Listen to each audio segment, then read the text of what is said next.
Belly dancing is about a lot of core work and muscle isolation.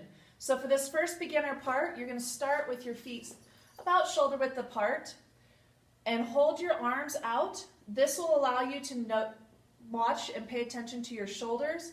If your hands are wobbling, that means your shoulders are wobbling. So you're going to just start and you're going to slide your hips side to side.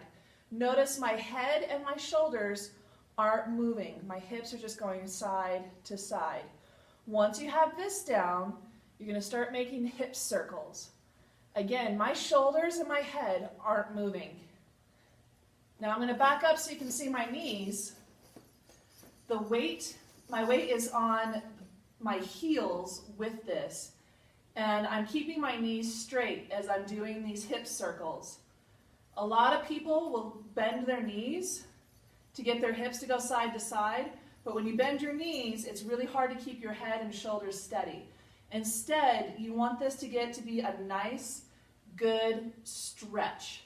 So you're just doing circles and side to side.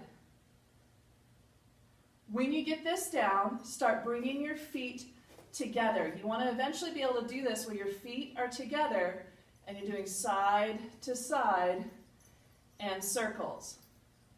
Feet together is more difficult. Feet shoulder width apart is easier. Side to side, keeping your shoulders and head balanced.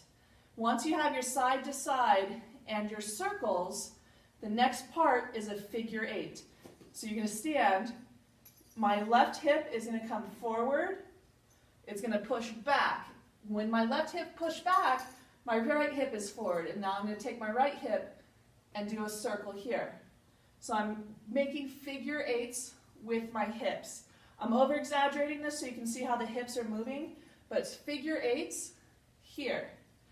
Now the idea, once you get that motion down, come back to your base stance with your shoulders in the air, and you want to do those figure eights without moving your shoulders or your head. With this one, you can bend your knees a little bit, but you want to try and keep your legs and everything as straight as possible. So again, so you can see the hips up close. Figure eights is my left hip, forward, back. Now my right hip is forward, back. So I'm doing figure eights. Notice my shoulders and my head aren't moving with my figure eights.